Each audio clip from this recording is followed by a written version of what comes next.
एक ऐसा मुर्दाघर जहां पे हमेशा मौत का सटाता रहता है। एक ऐसा मुर्दाघर जहां पे हमेशा जो भी जाता है या तो पागल हो जाता है या तो उसका दिमागी संतुलन हिल जाता है। आपका वेलकम हो गया फिर से चैनल पे जिसका नाम है अरमान डार्क स्टोरीज। तो चलिए शुरू करते हैं आज की हॉरर स्टोरी। तो ये जो हॉरर स्टोरी है ये है साहिल नाम के लड़के की। साहिल नाम का लड़का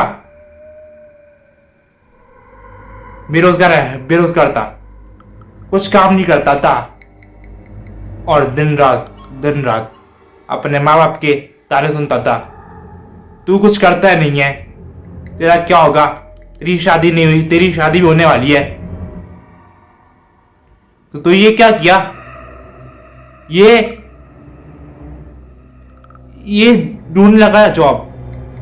किस्मत से कहो इसको एक मुर्दा घर में जॉब मिल जाती है, मुर्दे संभालने की जॉब मिल जाती है। फिर ये अपनी वो जॉब करने लगता है। काफी अच्छी सैलरी इसको उस जॉब से मिल जाती है जिससे इसका घर चल रहा होता है। इसकी कुछ ही दिन बाद शादी हो जाती है। शादी के कुछ दिन बाद ही इसका और इसकी पत्नी का झगड़ा शुरू हो जाता किसी ना किसी टॉपिक को लेके कि तुमने खाना भी नहीं बनाया तब, कि तुमने पानी क्यों नहीं दिया अभी तक, तुमने मेरे कपड़े इस्त्री करके क्यों नहीं रखे अभी तक। किसी ना किसी टॉपिक पे रोज इसका इसकी पत्नी का झगड़ा होता। फिर एक दिन आके इसका और इसकी पत्नी का डाइवोर्स हो गया। डाइवोर्स होने के बाद जो पत्नी थी उसे चली गई अपने मायके। चाहे अब इसकी पत्नी को कुछ ही दिन हुए और ये भी डिप्रेशन सा रहने लगा, बहुत ज्यादा चिड़चिड़ा हो गया। जो भी आते से बात करने उसके बाद दे मारता कुछ ना कुछ फेंक के। इसका दिमागी संतुलन पूरी तरह हिल गया। बहकी से बात करता था कि मम्मी पापा मुझे वो मार देगी, मुझे वो नहीं छोड़ेगी। इसकी मम्मी पापा को लगता कि अभी भी डाइवोर्स हुआ है तो एक गुस्से के अंदर रहता है। ये साइकिल चलता रहा।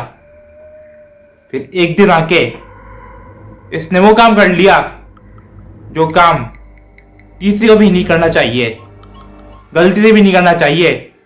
इसने उसी मुर्दा घर में जाके सुसाइड कर लिया।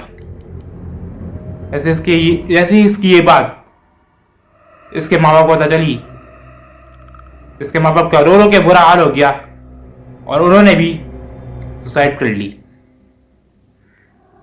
सुसाइड किए इसके मम्मी और पापा को कुछ ही दिन रहे होंगे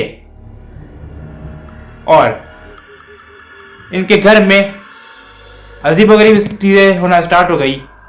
जैसे कि रोज कोई बुढ़ी दिख जाती थी, कोई बुढ़ा दिख जाता था।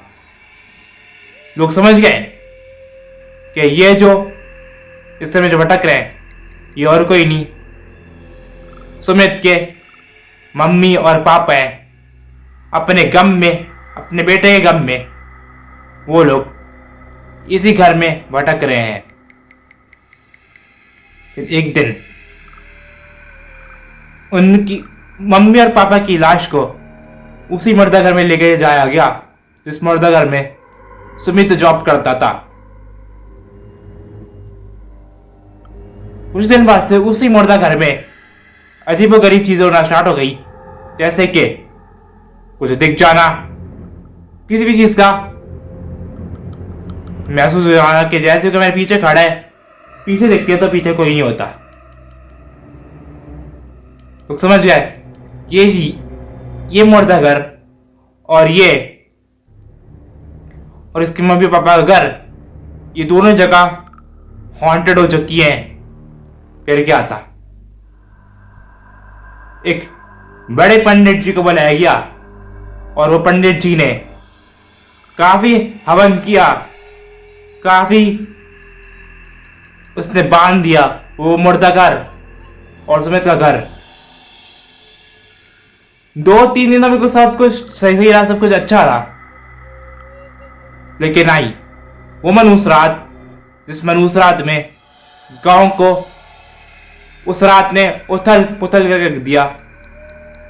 एक बच्चे ने कुएं में कूद के ना जाने किस वजह से सुसाइड कर ली। जैसे बच्चों मम्मी पापा को पता चला, बच्चे मम्मी पापा का भी बहुत रो रो के बुरा हाल हो गया। बच्चे के मम्मी पापा ने भी वही किया जो सुमित के मम्मी पापा ने किया। बच्चे के मम्मी पापा ने सुसाइड कर लिया और अपना खेल खत्म कर लिया। जैसे ही ये बात गांव के सरपंच को पता चली, गांव के मुखिया को पता चली, को हम एक पंचायत बैठा गई, एक बड़ी मीटिंग रखी गई। उस मीटिंग में ये रखा गया कि ये जो गांव है, ये जो कस्बा है, ये हॉन्टेड हो चुका है। इसी जाने में हमारी भलाई है तो रसमलाई है। अगले ही दिन ये पूरा ही गांव खाली हो गया, खंडर बन गया। कुछ पैरानॉर्मल एक्सपर्ट आए यहाँ पे, काफी उन्होंने इस गांव को खंगाला।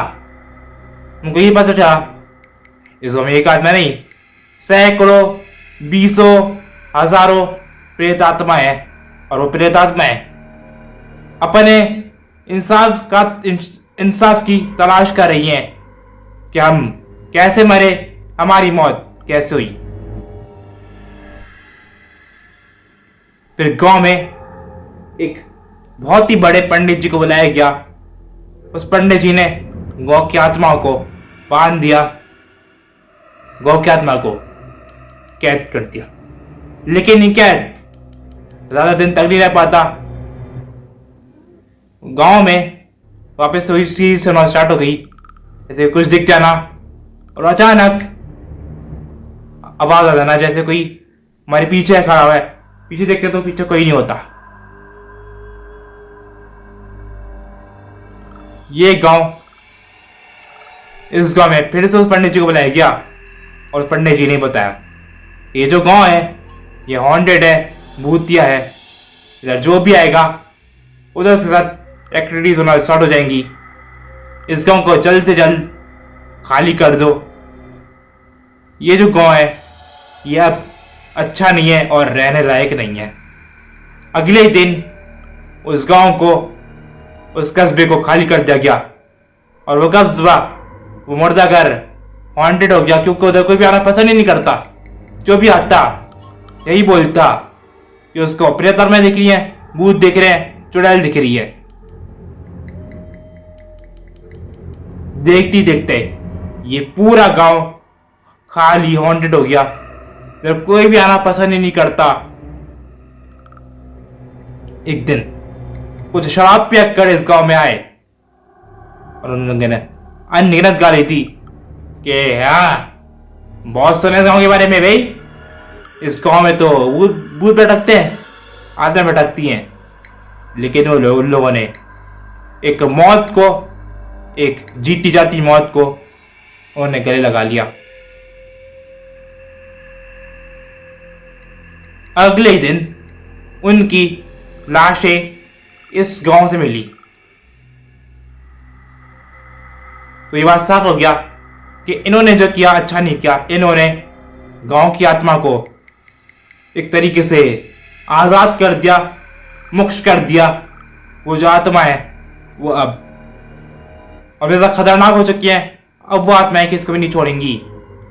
आसपास के गांव में भी एक्टिविटीज होना शुरू हो गई, पैरानॉर्मल एक्टिविटीज होना शुरू हो गई। जैसे कि किसी भी चीज की आवाज आ जाना, कुछ दिख जाना, और कभी ऐसा लगना कि हमें पीछे से कोई देख रहा है लेकिन पीछे कोई होता नहीं था।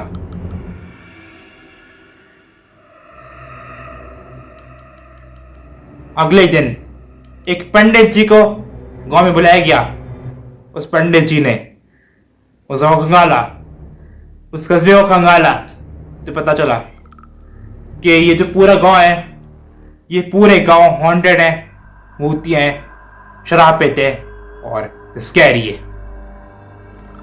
उस पंडित जी ने उस गांव में काफी यज्ञ किया, काफी तंत्र मंत्र किए, और वो गांव अब ठीक है। उस गांव में आज भी कोई भी जाता तो यही बोलता कि उस गांव में भूत देखते हैं, प्रेत दिखती है, चुड़ैल दिखती है, आत्माएं दिखती है। तो आज की वीडियो में इतना ही।